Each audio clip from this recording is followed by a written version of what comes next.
အဲ့တော့စပြီးတော့တော်လှန်တော့က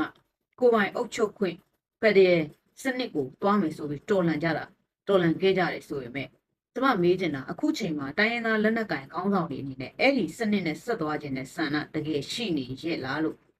မေးချင်ပါတယ်ဖက်ဒရယ်စနစ်နဲ့ဆက်သွားခြင်းနဲ့ဆိုလို့ရှိရင်ကျမတို့ကမဟာမိတ်တပ်ပေါင်းစုအနေနဲ့တွားကိုတွားရမှာဖြစ်ပါတယ်ဒီလိုတွားမှအောင်မြင်မယ်ဆိုတာလည်းအားလုံးသိနေကြပါဒီလိုတွားမှအောင်မြင်မယ်ဆိုတာကိုသိနေကြရင်ဘာလို့လက်တွေမလှုပ်ဆောင်ကြတာလဲဆိုတာကိုမေးခွန်းထုတ်ရမှာပါဘာတွေကတားဆီးနေတာလဲဟုတ်လားကျမတို့စကြားခဲ့တော့ဟာလား NUG ကိုဘိုးဆိုးရဖြစ်အတိမတ်မပြုတ်နိုင်ဘူး NUG ကိုမယုံဒီဗမာတွေကိုမယုံဘူးဆိုတဲ့စကားတွေလည်းကြားခဲ့ရတာဖြစ်ပါတယ်အဲ့တော့ NUG ကိုမယုံဘူးဆိုလို့ရှိရင် NUG လက်အောက်ကမသွားကျင်ဘူးဆိုလို့ရှိရင်မဟာမိတ်အနေနဲ့သွားရမှာပဲဖြစ်ပါတယ်တခြားလမ်းရှိသေးလားတခြားဒီထက်ကောင်းတဲ့လမ်းရှိတယ်ဆိုရင်ဒီထက်ကောင်းတဲ့လမ်းနဲ့သွားရမှာဖြစ်ပါတယ် NUG လက်အောက်ကလည်းမသွားကျင်ဘူး NUG ကိုလည်းယုံကြည်မှုမရှိဘူးမဟာမိတ်လည်း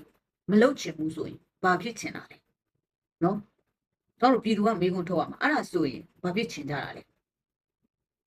တကယ်ကိုပိုင်အုပ်ချုပ်ခွင့်ဆိုတာပြည်နယ်တိုင်းမှာရှိနေတဲ့လက်နက်ကင်တိုင်းရင်းသားတိုင်းမှာရှိနေတဲ့အိမ်မက်ဆိုလို့ရှိရင်အဲ့ဒါသူတို့